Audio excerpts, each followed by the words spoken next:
Bismillahirrahmanirrahim. Perkenalkan, saya Muhammad Salama dengan NIM 2101677 mengerjakan tugas masa depan dalam mata kuliah Desain dan Pemrograman Berorientasi Objek. Untuk keberkahannya, maka saya tidak melakukan kecurangan seperti yang telah dispesifikasikan. Amin ya rabbal alamin. Di sini saya akan menjelaskan terkait bagian menu dulu. Di sini ada beberapa atribut private ya untuk kebutuhan di menunya. Nah, di sini untuk konstruk menunya kita ngeset lokasinya biar di tengah, di nulin biar di tengah dari si layar laptop atau layar komputer kita. Terus kita ngeset si isi tabel dari hasil ngerit data yang ada di data processing atau dari database gitu. Terus kita nyalain musiknya di bagian menu. Nah, terus ini untuk di play button.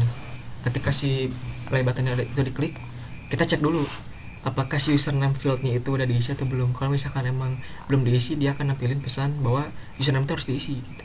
Tapi kalau emang udah diisi, baru kita nge-get gitu ya si username biasa, dimatiin si soundnya, terus kita instansiasi si gamenya.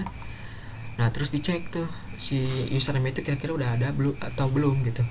Kalau misalkan udah ada gitu di database, ya udah get aja data yang ada di database gitu, suruh ngelanjutin aja. Jadi kita ngeset si username-nya, set score, standing dan sebagainya itu yang ada di game itu diambil dari database gitu. Jadi saya emang ngelanjutin skor atau standing yang udah ada, karena udah ada gitu si username-nya. Tapi kalau memang belum ada, berarti ya udah user player baru ya set skornya 0, standingnya 0 gitu. Ini buat exitnya sama, di stopin ya soundnya, terus dikeluarin aja gitu, dispose dan sistem exit. Lanjut ke bagian gamenya. Ini ada beberapa atribut ya, deklarasi atribut, dan untuk inisiasi state pertama tuh play. Dan ini untuk konstruktor game di sini tuh kita manggil windownya, kelas windownya seperti biasa. Ini ukuran-ukuran, lebar dan tinggi serta titelnya.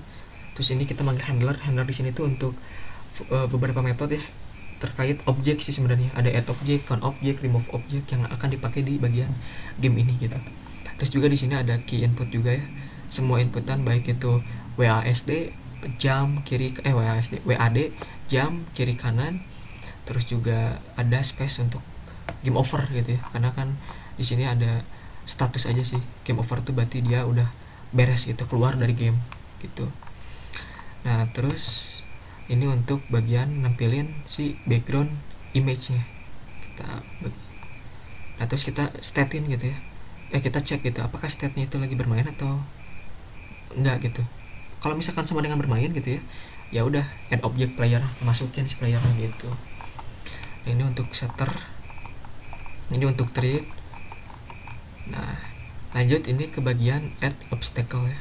Di sini tuh add obstacle-nya itu saya gunakan perulangan sebanyak 13 kali. Ini tuh dia dapat dari angka yang udah dicoba-coba sih, 12, 11, 14 gitu. Angka yang pasti 13 buat ukuran height layar ini gitu. 13 tapi nggak saling berdempet ya, jadi ada pengecekan. Kalau misalkan dia nggak ganjil, dia nggak akan ditampilin. Kalau dia ya nggak ganjil, dia nggak akan ditampilin. Tapi kalau dia ganjil gitu, maka kalau nggak ganjil, kalau nggak ganjil dia akan ditampilin, kalau ganjil nggak akan ditampilin. Jadi biar ada jarak sih, mohon maaf tidak sama dengan ya gitu. Terus ini untuk ngeset ya biar si obstacle-nya itu berjalan dari bawah ke atas. Dikasih velocity-nya minus. Bisa aja di sini minus 1, tapi di sini aja kayak sama-sama aja. Terus di sini untuk pengecekan ya sebenarnya mah kalau ini diperulanginnya sebanyak count object. Terus dicek si ID-nya itu sama nggak sama ID obstacle objeknya gitu ya. Kalau misalkan ya sama, masuk ke ini ya, set volume-nya diturunin, berarti player-nya tuh turun. Nah, terus si kulitnya di nolin. Nah, baru aja di sini dicek ya. Kalau misalkan dia bentrok gitu ya, dicek lagi. Kalau emang udah bentrok, berarti kan kulitnya obstacle-nya harusnya 1 gitu. Kalau emang 1, ya udah standingnya di plus dan skornya juga bertambah gitu. Nah, ini tuh dipakai juga gitu buat ngitung standing yang juga skor seperti itu. Langsung selanjutnya ke bagian ini ya, untuk meremove. Jadi kalau udah nyampe ke atas ya udah objeknya dihilangin gitu. Nah, ini baru ke bagian iscolit. Jadi ini boolean ya nilainya. Jadi true or false, untuk pertama itu false resultnya.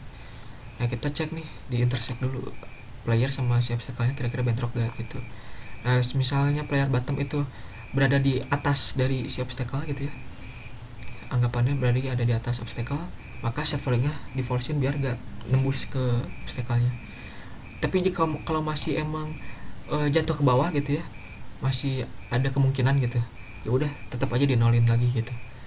Nah terus di sini juga dicek kalau misalkan si obstacle-nya itu belum pernah tersentuh dan tidak jatuh, maka dia akan bertambah kalau dua obstacle-nya, dan langsung di set true gitu, biar nanti si obstacle yang udah dipijak tuh nilainya itu ya kalau nanti ngejam ninjak lagi tuh gak akan bertambah terus gitu, karena udah di set true gitu. Karena di sini kalau emang false doang biar gak nambah, kecuali beda obstacle baru nambah.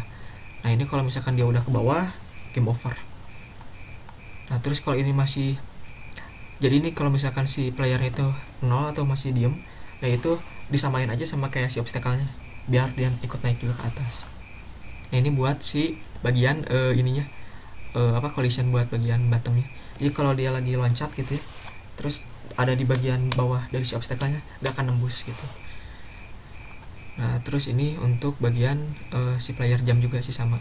Kalau emang itu yang ngejam dan masih ada di atas gitu ya, ngejam terus berada di atas dari si obstacle-nya gitu, ya udah set volley-nya itu di true-in, dan kalau misalkan emang udah ini nanti akan di force-in bagian ke atas lagi ya yang tadi di force, ini nggak akan nembus.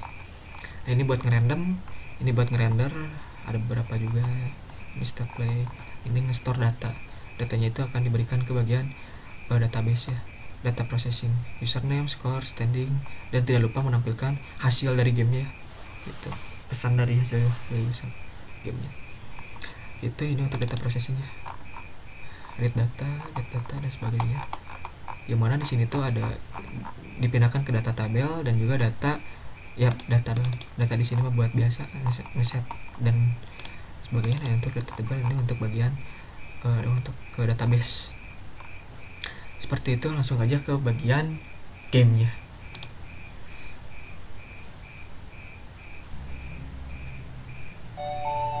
Nah di sini saya akan mencoba bagian gamenya. Di sini udah ada beberapa player ya. Kita coba bikin player baru namanya Ipman. Saya suka Ipman tapi Jetli aja. Nah kita coba dengan nama Jetli. Ini ada musiknya di bagian menu. Nah ketika di play musiknya mati, musik di in game-nya berjalan. Nah obstacle itu akan terus terhapus ya kalau udah lebih ke atas gitu. Jadi alias player juga nggak akan bisa nembus ke atas. Dia nggak akan bisa nembus ke atas tuh. Jadi kalau ini akan dipaksa buat turun. Jadi game over satu-satunya di game ini tuh hanya ke bawah aja sih, jatuh ke bawah. Nah terus di bagian kiri juga nggak bisa nembus. Terus obstacle di sini juga nggak akan terus bertambah standingnya, skornya, karena ada yang tadi kalau udah dipijak dia si obstacle ini udah true, jadi nggak akan ditambahin lagi. Nah ini yang baru set true. Nah ini yang lain masih false nih, belum diinjak. Saya injak tak nambah, tapi kalau di lagi udah nggak ada. Paling gitu. Sama ngejamnya itu dia harus nginjak obstacle sih bu, mohon maaf ya, harus ngejam, harus ini ke ngejamnya itu harus injak obstacle.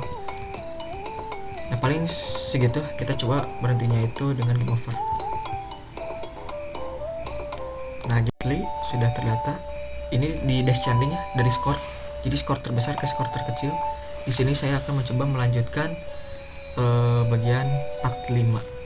Coba, aduh maaf,